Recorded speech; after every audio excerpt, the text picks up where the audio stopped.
प्रगतिवादी तथा क्रान्तिकारी कवि गोपाल प्रसाद रिमालद्वारा रचना गरिएको आमाको सपना कविताको विषयमा केही चर्चा गरौँ। यस कविताको विश्लेषणको निम्ति यहाँहरूले 5वटा कुरा सम्झिनुपर्छ।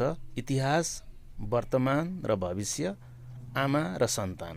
यी 5वटा कुराहरू सम्झिनु भयो भने सजिलो हुन्छ।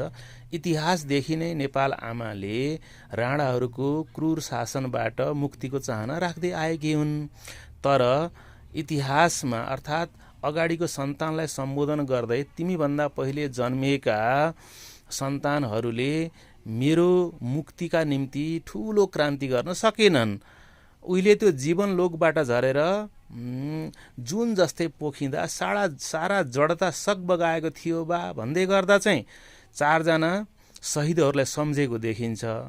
उनीहरूको बलिदानीले जडता सकबगाएको अर्थात् अज्ञानता हटेको, ओहो शासकहरूले त हामीलाई दुःख दिइरहेका रहेछन् भन्ने खालको चेतना नेपालीहरूमा भएकै हो। तर पनि तिमी जन्मिनुभन्दा अगाडि अर्थात् 2004 सालतिर लेखिएको रचना गरिएको कविता हो यो।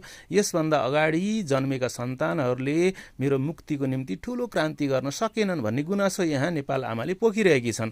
नेपाल आमाले गुनासो पोख्नुको अर्थ के त भन्दा हामी नेपालीहरूको मुक्तिको निम्ति हामी नेपालीहरूले नै अगाडि बढ्न सकेका छैनौँ। हामी नेपालीहरू नै पछाडि परिरहेका छौँ। र अगाडिको सन्तानलाई सम्बोधन गर्दै तिमी जन्मदा पनि तिम्रो अनुहारमा पनि, तिम्रो हँसाइमा, तिम्रो अनुहारमा, तिम्रो तोते बोलीमा क्रान्तिकारी व्यक्तिको छाप देखेकी थिएँ मैले। तर तिमी पनि त्यस्तो क्रान्तिकारी हुन सकेनौ। हेर, अवश्य पनि भोलि जन्मने अर्थात् भविष्यमा जन्मने सन्तानले चाहिँ मेरो मुक्तिको निम्ति ठुलो बलिदानी अवश्य दिनेछ। मेरो मुक्तिको निम्ति ठुलो अभियान सञ्चालन गर्नेछ, अगाडि बढ्नेछ र मलाई मुक्त तुल्याउनेछ, मलाई मुक्ति दिनेछ भन्दै गर्दा चाहिँ हामी नेपालीहरूले यदि मुक्तिको निम्ति क्रान्ति गर्ने हो भने हामी पछाडि हट्नु हुँदैन, डराउनु हुँदैन।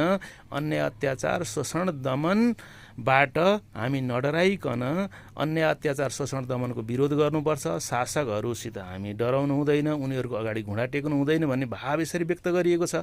र नेपाल आमाले के भनेकी छन् भने हेरौला त्यो हुरी भएर आउनेछ, तिमी पात भएर पछ्याउनेछौ भन्नुको अर्थ के त भने साँच्चै क्रान्तिकारी सन्तान यसरी जन्मने छ कि त्यो सन्तानले सबै नेपालीहरूलाई चेतनाको